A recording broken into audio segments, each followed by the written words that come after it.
When the customer is shouting and your co-founder is running and the product is breaking and you are 2 a.m. awake, broken and tired, you will have zero shoulders to cry upon. So it should come from the inside. What would a day in your life look like if money wasn't a problem? Welcome everyone to the Agentic Project, the podcast where Dani and I bring the minds building the future of AI to discuss entrepreneurship and agentic AI. Today we're talking with none other than Robin Gupta, CEO and co-founder of TestZeus. Robin, thank you so much for joining us today. Thank you, Nacho. Thank you, Dani. Awesome. So let's get started. First of all, we would like to hear a little bit of your background. Tell us a little bit about yourself. What were you doing before you started TestZeus? Okay. Interestingly, I have done a lot of things for salary, but then realized that it doesn't take you far. So started looking into my passion. Now, very few people know that I actually started my career as a salesperson. So I used to sell personal loans door to door, like the guys you stew away. I used to be one of those guys. And I have been a lecturer at an engineering college after that, and then joined the corporate career. Started my career with testing. Born and brought up in testing, rose to engineering full stack, engineering management, leadership.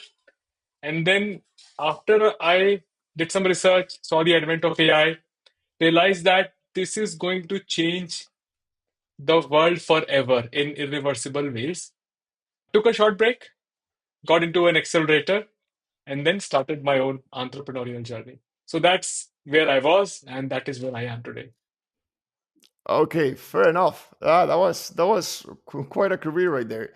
So just to like rewind a little bit, you've worked for big enterprises, correct? Yeah, exactly. I've Yeah. done the two by two, as I call it. What I mean by that is product companies and services companies, small and large. So I have done small product, small consulting and services, large consulting and services. Okay, when was the aha moment that made you think, okay, I need to start something on my own. AI is the one. I'm going all in with this. Like, how did that happen? I think that feeling was brewing, but so I've been researching on AI for a while, and I have worked in classical machine learning, which was not cool when I started working on it. And around ChatGPT, realized that, oh, when you talk to it, it really feels human. And then went deeper inside it, looked at Gen AI models, attention is all you need, the seminal paper, looked into that research, tried replicating some of my own pieces, felt that, no, this is getting very, very real. And see, one of the things which ChatGPT solved is it made AI democratized. Like anybody could work with it. That is what, gave me a few sleepless nights and made me realize that it is time to pack your bags, Robin. Yeah, yeah, absolutely. Fair enough. And then you specialized in, well, with TestZeus, you specialized in Q&A and software testing. So you've been also highly invested in building open source tools such as like Selenium for Salesforce. Can you give us a little bit more details on that project? Yeah, 100%. I've been with the Selenium project for a little while. I love open source. I don't know if the open source community loves me or not. But that if you look at it, Nacho, if you look at it closely, one of the core theses that we have is all paid software in the world is just a nice UI wrapper on an open source library. Hmm. The larger Eh, ones are like multiple libraries, but all open source also. Yeah, fair enough. But and how do you plan? Because well, for Selenium and for this project for Selenium and Salesforce, you build such open source tool. How do you manage to make a living out of it? When I did the initial version, I was doing my full-time job, and then always through and through open source contributions were late nights and weekends or on my own personal vacations. So there was no focus on making a living out of it. Recently, when we launched Hercules from TestZeus, we realized that test automation should be democratized, like everybody should have access to it. You should not be paying for these costly tools. And second, that whole market is very ripe for disruption. So that is why we made it open source. And one of the key things I think which you guys are also in the world of AI would realize is that everybody loves to work with AI systems, but nobody trusts them.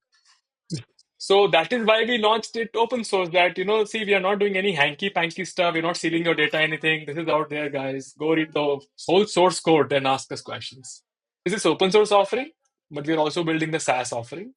Hopefully, which should help us make the living out of it. Okay, so you're using open source in a way to convey trust, right? So that people know what are you actually using, right? So they are more. Yeah.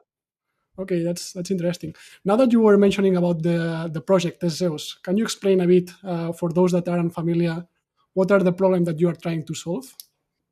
Okay. I'll try this investor pitch.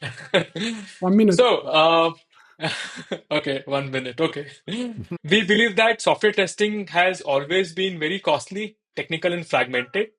And writing these automation frameworks, even for complicated systems like Salesforce, has been the area of these paid tools. And we really want to disrupt that market. We want to democratize it for everybody. That is where we want to use the power of AI agents for software test automation. That is how we came about Hercules, wherein you can write test cases in natural English language and it runs them autonomously. You don't need to know the code or the maintenance or anything, and it can handle complicated UIs like Salesforce. We have 16,000 installed so far, a lot of community love, and the next big idea is to launch the paid or SaaS offering. Nice, because you were mentioning that in the end you're using AI within the product, right? So in which part are you using the AI? I guess it's to translate this human language, right? To so that then you can take actions, or how does it work? Yeah, so it's a multi-agentic system, and in a very layman fashion, we use AI at two levels. So one is, as you highlighted, Dani, the idea is to take these natural English test cases, right? Given I am a user and I have logged into Salesforce, when I create a lead with first names Nacho and last name Pujol, then a lead should be created. So the first touch or encounter with AI is to convert this English test into the steps it has to do. Okay. And then that plan is given on to the other agents, which work on the browser, do those clicks, do those interactions, and take screenshots if they get stuck, or think, oh, there is suddenly a pop up. How do we handle the pop up? The user never told me about the pop up. So they do some thinking logics and then interact with it. So that is the second place we use AI for. Okay, okay. So in terms of the project, how long have you been with this project so far? How old? Like Yeah, when will we launch or how so? long? We launched on 19th November, and we believe that after that, the world of testing has shaken a little bit. Nice. So that's some years already. So what do you Yeah. plan, like 5 years down the road? Where do you want to be in terms of vision, right? What do you want to achieve with TestZeus? I think the idea is that, if you look at us, we are actually very young in this journey. We launched on 19th November last year, and it is only like February. So literally 2+ months or so. There is a very long way to go. And our vision, which even we laugh about or gets us nervous, is to become the last testing company on earth. Okay, So after that, nobody should be doing any testing by hand ever, is the idea. okay. Okay, my bad because I understood 2019. Okay, so 19th last year. Okay, okay. If you look at the statistics, co-founder mismatch are one of the primary reasons for any startup to die. Like, startups don't die out of lack of customers or funding or whatever. They die because the co-founders had a fight in the bar that night. So to your question, I think me and Shriyansh, we used to work at the same client project back in 2010-11 at Accenture. So we've known each other for a very long while. We've stayed in touch through conferences, events, and offshore coffee catch-ups in Bangalore, India. How we met recently was, I think, some part happenstance and some part divinity. I had applied to Y Combinator and created a profile on their co-founder directory.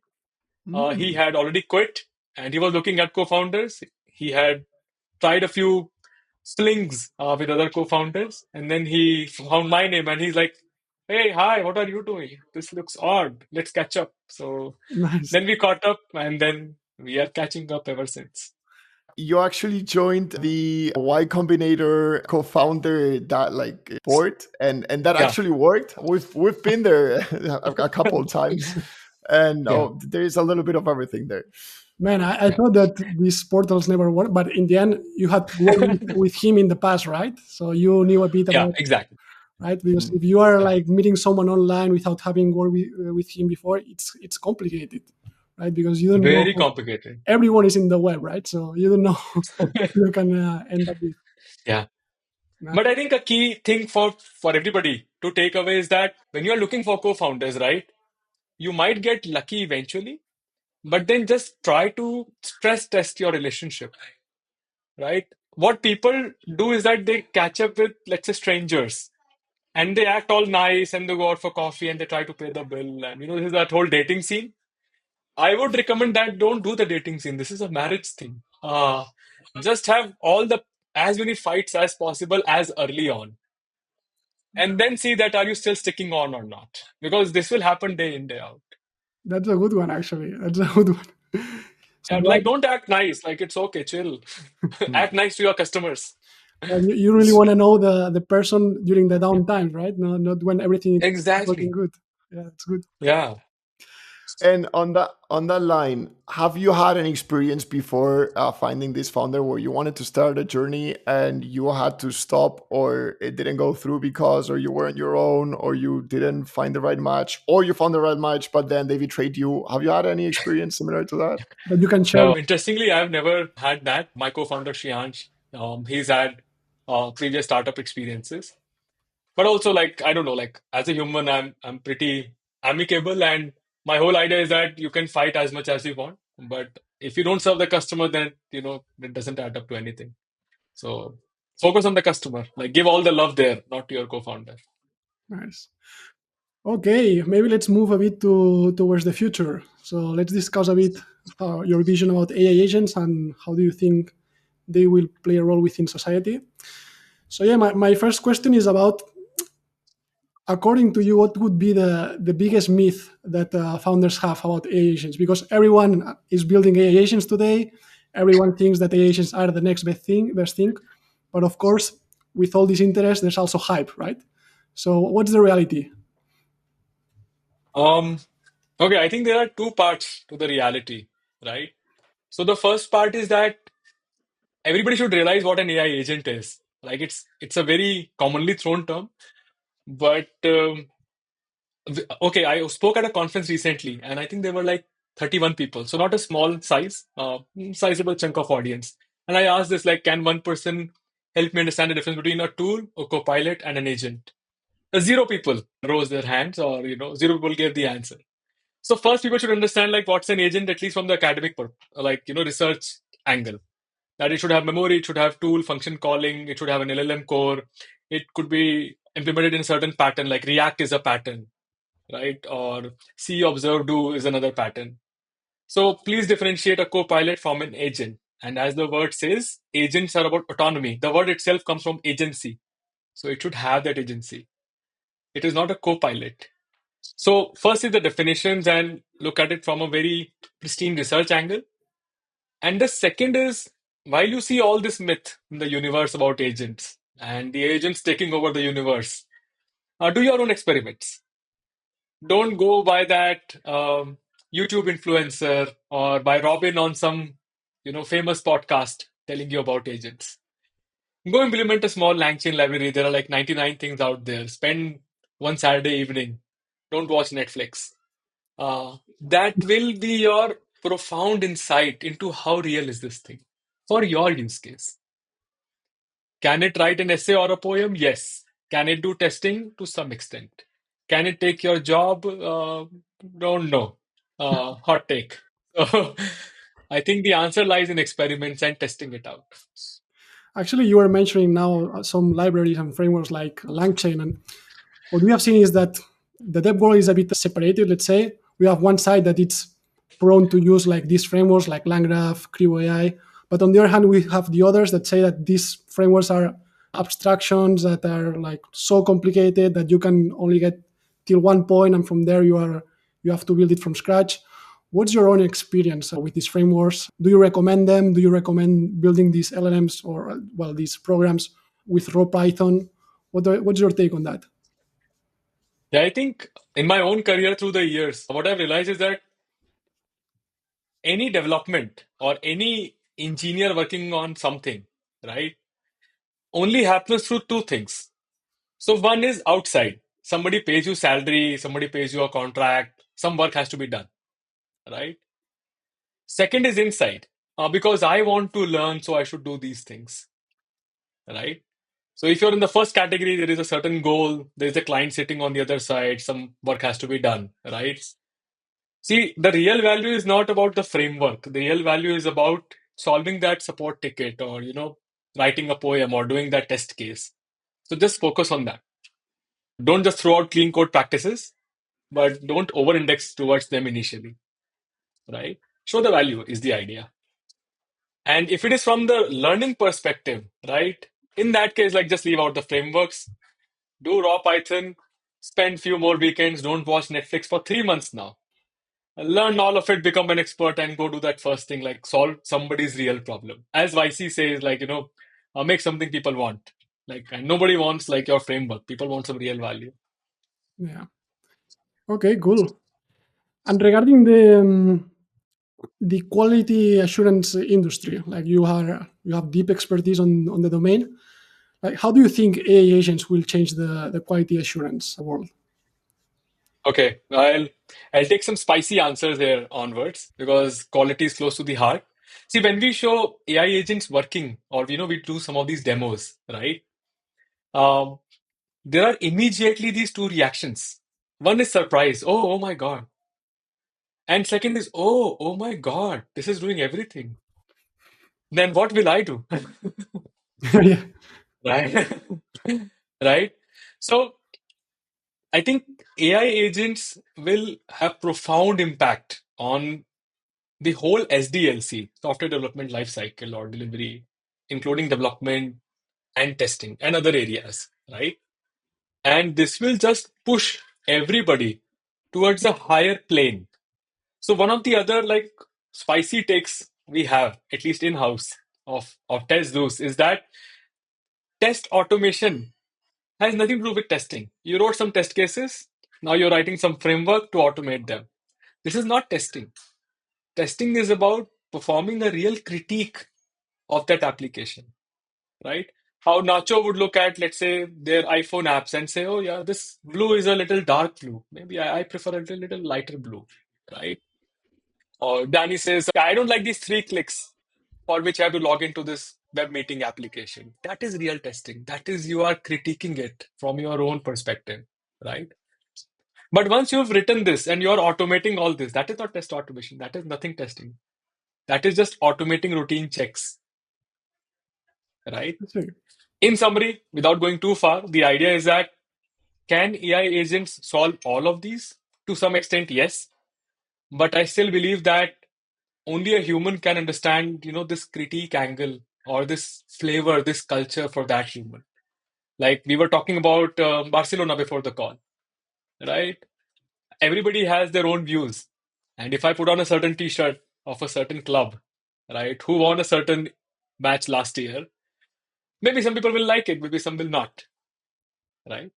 But that is very personal and that is very human, and that will still exist, even whether there are agents or no agents. Okay, so you think it's impossible? Well, not impossible, but you think it's very unlikely that there's this agent that can take like 100% of the job. There will always be like a human involved. So at least, Yeah. See, as long as you're serving humans, there has to be a human involved. okay. See, the whole idea is that, okay, and I love coffee as an example. Like, I don't know if you guys like coffee or not, I'm but a big okay, so me and Nacho are on the same club. The idea is that earlier there used to be like small batches of coffee production. Then the Starbucks of the world came and then they industrialized it, right?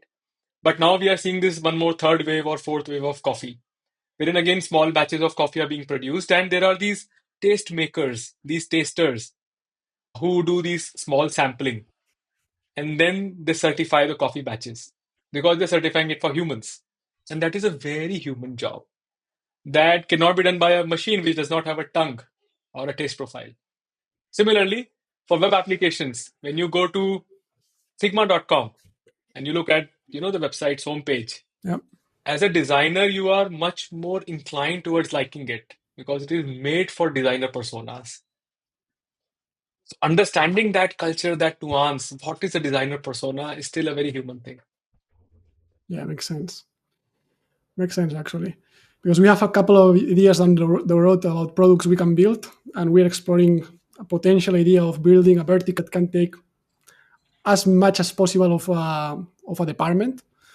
But Correct. we're also on this thinking that there's like some part of the job that requires human input, or at least Oh, human view, right? Okay. 100%. I think one of the futures, or I see the job scenarios evolving, or humans being elevated to being taste makers.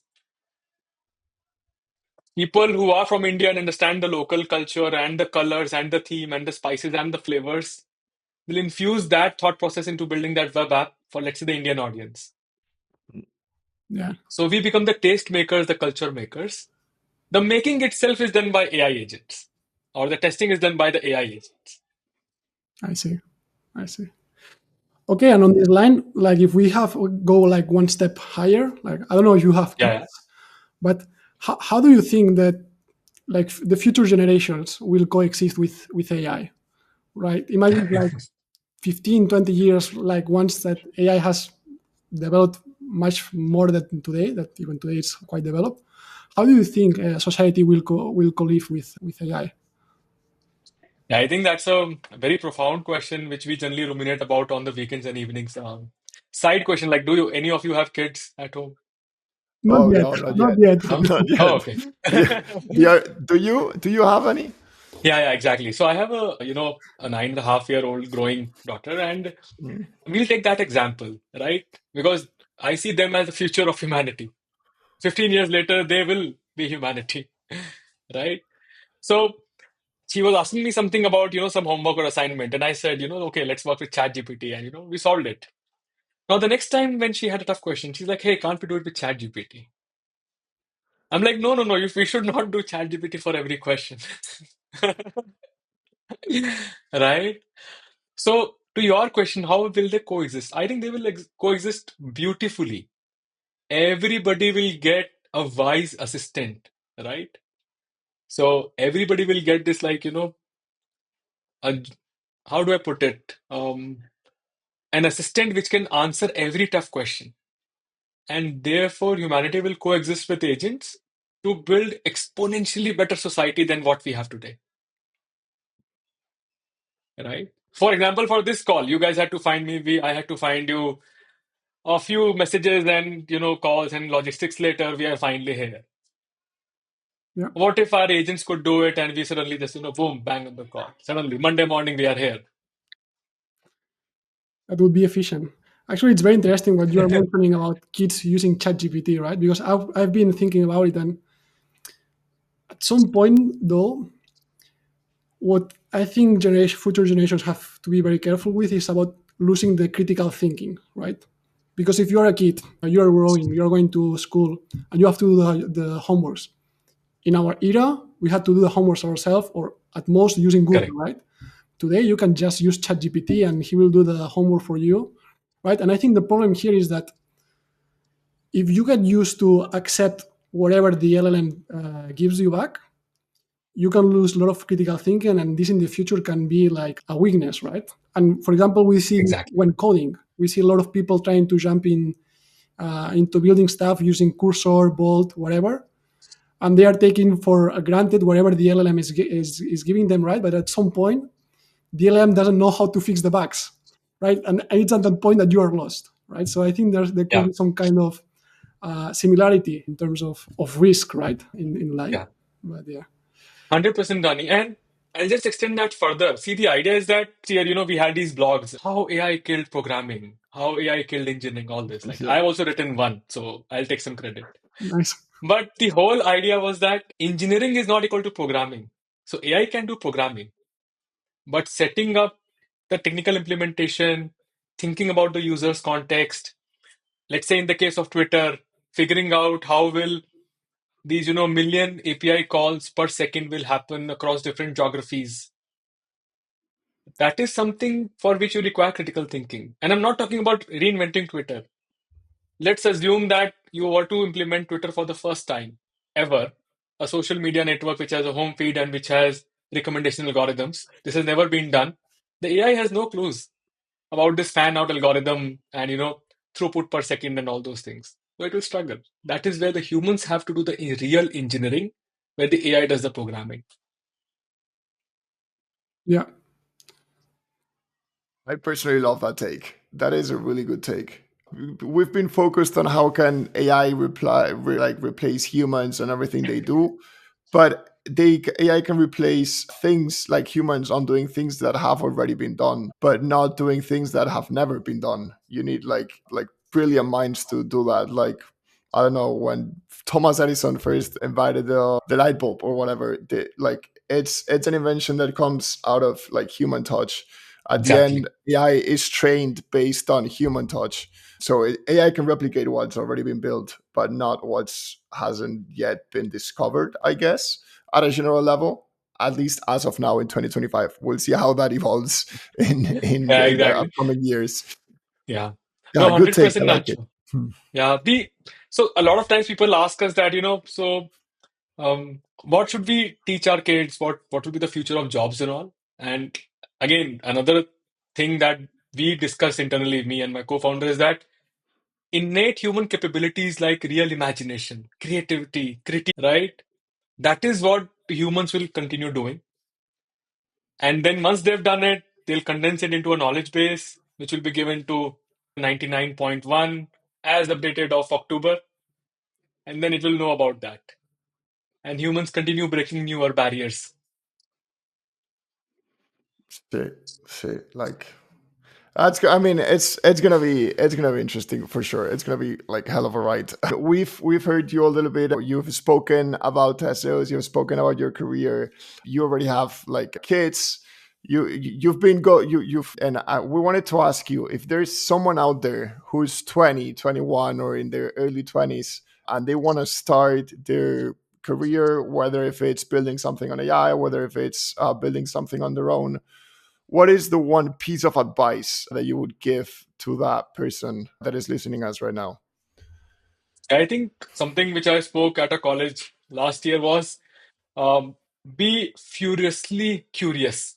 Which I cannot do. It is very reactive. Like you ask a question, you get an answer. To be proactively curious, munch knowledge and questions day in, day out. That is how you ask better questions. That is how you get better answers. If you stop being curious, definitely AI will take your job, definitely knows better than you. Definitely the agents can do the whole development and testing. So then I don't know what you will do. So start from being very curious. That will also teach you the skills to ask better questions. Because in the age of ChatGPT, the one skill which anybody needs to know is asking better questions. For sure, for sure. And in the terms of taking that one step, because we've all been there where we were unsure of okay, I have a stable job, I have a stable salary, it's okay, but I wish I wanted to do something on my own, but I don't know, there's it's not the right time or there's something missing. Anything to add there? I'm sure you do. Yeah. I think so. My co-founder is much more wise in that regard. And there are these like two pieces. So piece number one is that it should come from the inside. Like nobody can tell you, nobody can counsel you. No Y Combinator, Antler, anybody can guide you. It has to come from you. Because when the customer is shouting and your co-founder is running and the product is breaking and you are 2 a.m. awake, broken and tired, you will have zero shoulders to cry upon. So it should come from the inside is the idea. But that advice aside, I think something which definitely helps a lot of people is having some financial backing, some savings through the year, understanding that the next 1 year with zero salary, zero revenue, zero funding, how will that pan out for us, Uh, right? yeah, So we solve are. second and then first. Yeah. Yeah, good points. Danny and I are in that exact point where we're getting started. It's been 2 months down the road since we started with all of this. It seems like it's gonna be a year with for now with no salary, hoping that that's gonna Yeah. change. But totally agree with you. Couldn't resonate anymore. So that's a really valid point. Really good insights. And on the other side of the, like, along with the interview, we've covered your entrepreneurial background and your career, and now taking advantage of your experience within AI. If there is someone listening that is a manager within a larger corporation, or even a founder on a medium or smaller enterprise, and they are looking to leverage AI, they want to get started, they don't know how, they don't know what tools to use, how could they, like, in your opinion, how can they get started, and what can they do to avoid any pitfalls? I think, okay, so two big questions there. How can they get started, and any pitfalls? So in the journey of my own usage of AI systems, right? I think everybody starts with ChatGPT. So I'd recommend anybody who's not used ChatGPT, go use it. Or Perplexity, or any brothers and siblings of that system, right? Try that. Once you're convinced, move on to the next stage, use a small copilot. Do GitHub Copilot. There are writing copilots as well, millions and millions. Nacho, I think, has a whole directory of solutions. So try that out. And then once you are convinced, right, and it seems a little too realistic, try out an AI agent or two, right? Try one from testing for development, whatever. But do it in stages. If you just jump onto the last one first, you will just maybe, pull out some of your hair as I did, and then realize that, oh, I think I should go through the journey. The whole idea is that start small with some expectations, realistic expectations, and then go through that journey. And the second part is much more important, pitfalls. See, thanks to all the hype in the industry, AI is the next meta god entity, which is supposed to solve everything from poverty to world hunger. So, first, like, lower down your expectations. It is not there today. It might reach there, but lower down your expectations. Think of any AI system as a junior in your team, junior analyst, junior tester, junior developer, junior writer, so on and so forth. Look at the system from that angle, and then be very sensitive to the costs involved. We don't want people who try out AI and then exactly 1 month later have a long bill, and then they never try out AI, and uh, tell bad things about it. Yeah, you Okay, guys so make sure you set a budget cap on your OpenAI Yeah, API key, right? exactly. Yeah, go set that threshold first. Yeah, actually, you were mentioned like a very interesting thing, and it's like expectations about AI, right? Because it's what you are saying. People that are not that familiar with AI, they go to ChatGPT. Hey, write me a viral post. You copy and paste the post doesn't work, right? And this is the problem, that if you don't know how to create a viral post yourself, it's very hard to do to tell the AI to write the post for yourself, right? You first have to understand how to do the job, and then with this knowledge, you can guide the AI to do the job, right? Can tell him, use these keywords, use these different sections, use this CTA, right? And it's true that we normally use AI as a god, right? Instead of treating him as an intern, right? Instead of teaching him to do stuff. So that's a very good approach to be successful, at least nowadays, in using AI and integrating AI, right? Yeah, I think you said two very profound things there, Dani. Is that one is that I used to laugh about this skill called prompt engineering. I used to like, that is like a fake thing. Only until I realized that that is the real thing. So people should learn a little bit about prompt engineering and how different models behave. Interestingly, like for example, prompting O1 is different than prompting GPT-4o series and all. So people should learn about those things. And second is, you really need to know the skill or the craft. For example, if you want AI to generate an image, you must understand things like brush strokes and canvas and panoramic views and those things. Or else you'll just ask it to make a picture of a donkey, and it will just make you look like a donkey. So the idea is you need to know how to prompt or ask it correctly. Yeah, 100%. yeah, absolutely. Well, Robin, we are reaching the end of the podcast, and we like to settle a tradition in which we kind of finish the podcast asking more, like, kind of short, random questions, like more personal ones, to get to know you a little more. It's just gonna be three questions, very spot on. Starting with, That's I guess a more common one. But what's one book that you would recommend to any founder or wannabe founder? Okay, I'll answer two because one I have authored on my own. So you can check out my book on Amazon. It's called Ultimate Selenium Web Driver for Test Automation. But What's it again? Go for it again. it's it's called the Ultimate Selenium Web Driver for Test Automation, and it's there on Amazon and other Awesome. places. But the other book is Lean Startup. I think that is a really good book in the Mm, modern times of running an AI startup. yeah, that's a really good topic. Actually, that's a good one. I studied digital business, which is kind of like business management but focused for startups, and that's like one of the first book they made us read in uni. So definitely a good call. Yeah. All right, question number two: what would a day in your life look like if money wasn't a problem? Okay, I think that first of all, that day will itself become a very big problem because I will not know what to do. And second thing is that I think it will be some parts talking to people.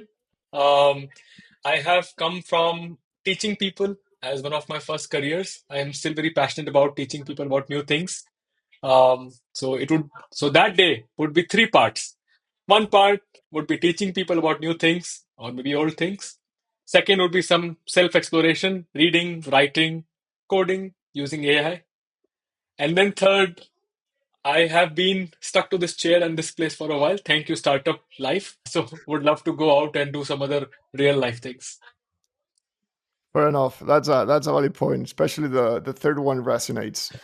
We we're all there, I guess. Yeah. And the last one, if you could have a lunch with a VIP, whether if it's a celebrity, someone from the past, from history, anyone famous, you could bring back to life, or maybe it's still alive, who would it be? Okay. Bringing back to life actually changed my answer, which I was thinking. But the personality would I'd love to sit down with and just have a Yeah, casual chat yeah. and not bring to life would be Adolf Hitler, right? Okay. Fair I enough. Fair enough. you really want to understand what is happening in a human's brain over that lunch, and again, not bring back to life, have that button, press that No, button, person yeah, goes away. yeah. We got you. We got you. But it would, yeah, would be very curious to know, like, what happened at least in his head, and Yeah, maybe take some inspiration for the good, not for the other things. definitely. That's not an answer I was expecting at first, but it's a valid answer. It's definitely a valid answer Out now of that the you say box so. answer, actually. Okay, so we are reaching the end. Maybe Robin, if you yeah, if you want to give us like 1 minute closing about how can listeners learn more about TestZeus or get involved. Maybe if you're looking for some resources, I know the mic is yours. Uh, Okay, cool. I think very simple closing. Go check us out on testzeus.com. So that is TESTZEUS.com. We have the open source offering. Try it out. Give us a star, raise a PR. More than happy to merge it back. And at the bottom, you'll also find a calendar link. So feel free to book time. More than happy to chat with anybody and everybody around the future of software testing and AI agents. nice. We'll add the link in the description. In any case, thank you so much, Robin, for your time. We had a very interesting conversations, and we got very uh, profound insights about AI agents in software testing and also about the future of AI agents. So thank you again, Robin, and wish you good luck in the future. Thank you so much, and thanks to you guys for doing God's work. I think awareness is the first gate to better agents, which you guys are doing. So keep it up. Thank you so much, Robin.